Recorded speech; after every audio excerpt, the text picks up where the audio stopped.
Hello pianists, you're going to hear a demonstration of Beethoven's Ecossaise, which is one of the easiest Beethoven pieces you can play. As you watch and listen to my Beethoven's Ecossaise demonstration, I want you to carefully watch my gestures to see if you can pick out what I'm doing with my wrist and even my forearms.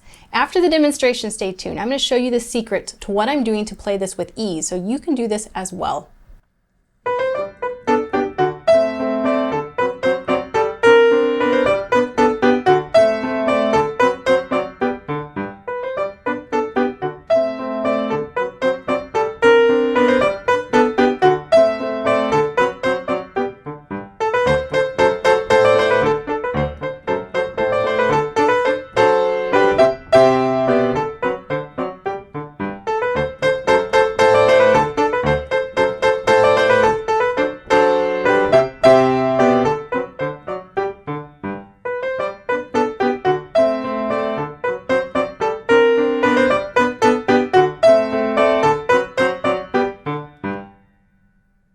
This is part 2 of how to play Beethoven's Ecossaise, where I'm going to coach you on how to add proper technique and wrist choreography. If you've never played this wonderful piece before, please go watch part 1, where I use my Bronson musical learning pyramid to systematically go through the rhythm, the note reading and fingering, the articulations, which is really great in this piece, the dynamics, and the style and mood. One common mistake many beginners make is they just look at each note and they just think, I can play each individual note just like that, and they ignore the role of the entire arm. The arm is critical to be able to play with ease and expression.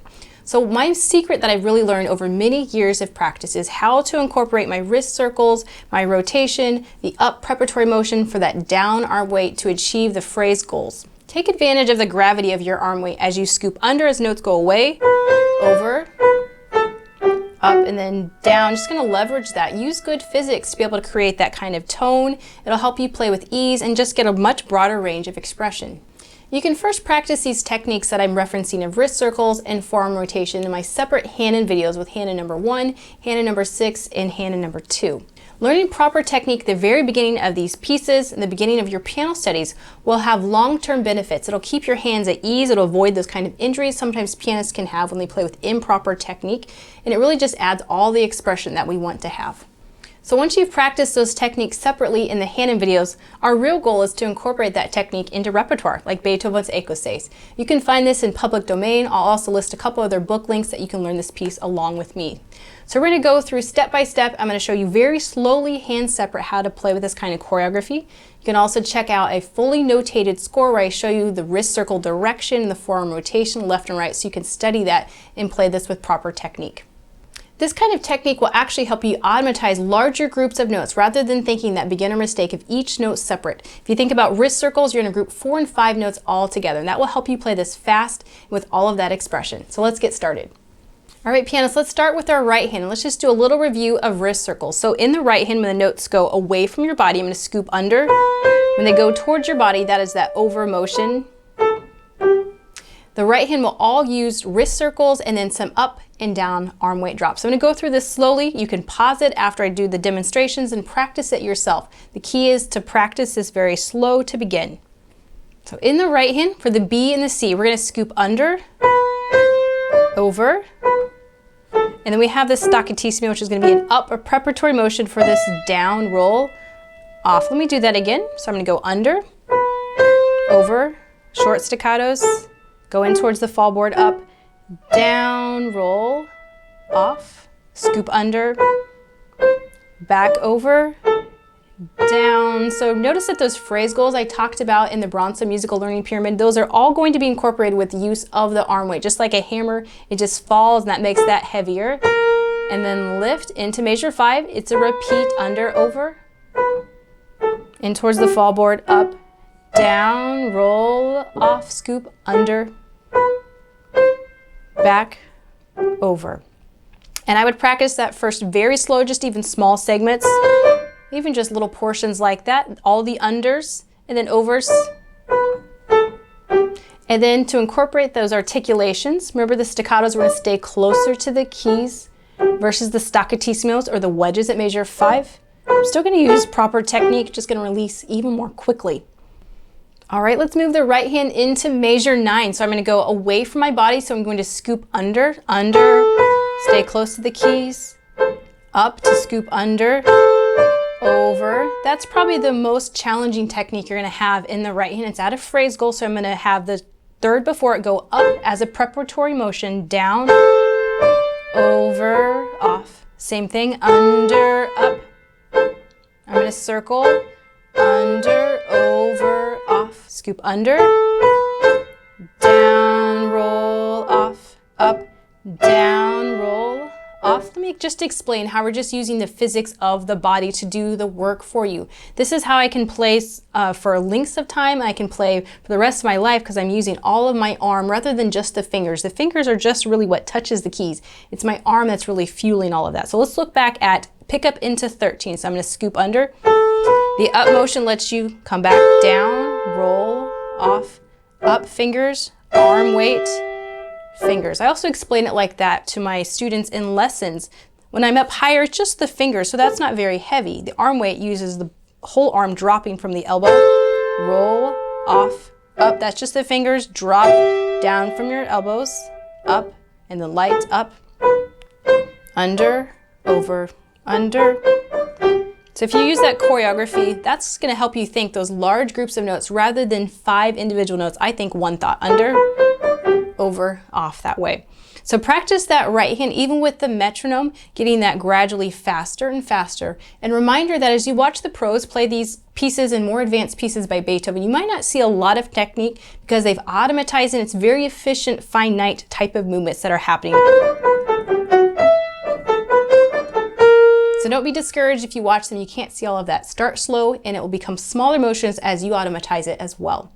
All right, let's learn how to play our left hand next. Into the left hand, we've talked about all those different chords that it uses as the 1 and the 5-7. We first block it just to automatize what notes I'm supposed to play. Then when I go to play it as written with proper technique, I actually want you to try to keep your natural hand shape. And my natural hand shape might be smaller than yours, so maybe you can stay comfortably stretched out into a 7th. But as you see me go down there, my whole hand's going to travel there. I'm not staying spread out like this. I'm actually just in a natural hand shape. That way my hand is at ease. So here I'm close to the keys.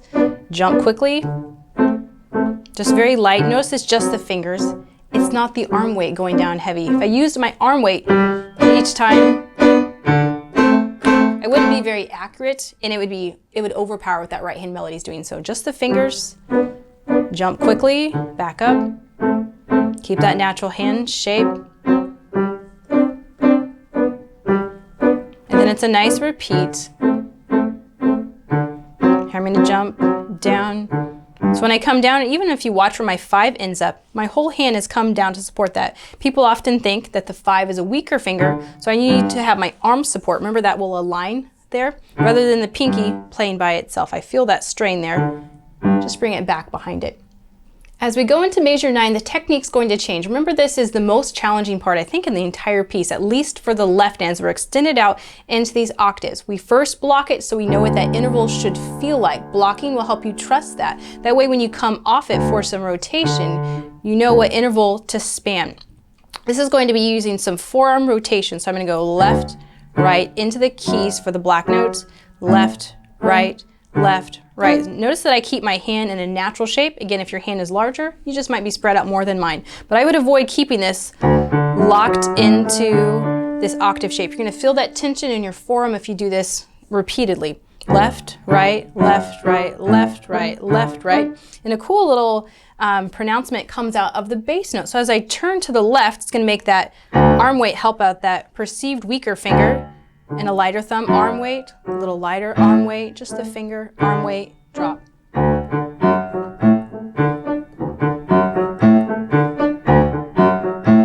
As I practiced that 5 became more and more accurate because I was using my arm behind that. You can practice that slowly to start and then increase the speed.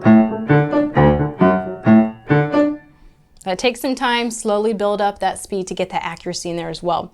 All right, now we've moved into measure 13. This is where the hands will actually be parallel in their motion. So I'm going to show you hands together first, remind you of those motions, and then I'll break it back down to the left. And so here's 13. Before we have arm weight drops, remember there always has to be a preparatory up motion to then drop back down from the elbow. Otherwise, I have nowhere to drop from. So 13 is going to be up, down with the arm weight, roll off with the fingers, up, down, roll off, and then it's staccattissimos, with just the staccato. So let's go back just to the left hand at measure 13. So we're going to come into it actually the end of 12, so I can have that up, D, up, down, roll, off, up, down, roll, off, light, natural hand shape, back, down with that 5 fingers. So practice that hand separate, get that really automatic. You could even video record yourself to watch your techniques. You can compare it to mine to see if it looks the same. Hands together, go very slow. So maybe you're at 60 for some hand separate. You could even slow it down even more for the hands together. Over, off, down, roll, off, under, drop, under, very short, up, down. And Czerny's very clever on his articulations. I think the loudest phrase goal of the first 8 bars is measure 6 with that repeating E. Notice that it's preceded by the staccatissimo, so it gives you even more energy. Off the keys, off, down, back to staccatos, into the middle section. Remember, this is that rotation. But thankfully the right hand is pretty simple. It's just going to bounce on top of the keys, so you can really focus on that left hand. Left, right, left, left, right, left, right. So the hardest part, hands together, is really measure 10, where I have to go under, over, off. You can just go slow mode, even just parts of that, under, over, off, repeats. Then they're together, up, down, drop from your elbow, up, up, elbow down, up, and then it repeats. So in summary, practice this slowly, hands separate. You can check out my script where I show you the directional arrows of if you need to go under or over. When you have the left and right rotation for that left hand, you can follow that very slowly and then build it up gradually, hands separate, and then you can even go back slower, hands together. And remember, as you automatize these movements, meaning that they become faster for you, that the motions will become less exaggerated as you practice as well. So first exaggerate it, get those motions really memorized within your body kinesthetically, and then they'll be there when you start to go faster. So you can watch for those in my demonstration as well. So take the time to incorporate these techniques into your playing. It will avoid any kind of injury, help you play with ease and maintain those natural hand shapes I've been talking about, leverages the use of the arm weight. This is really how pianists incorporate the arm weight and the strength to be able to get expression, to be able to think groups of notes, to play fluently and fast, and to have a lifetime of really piano playing.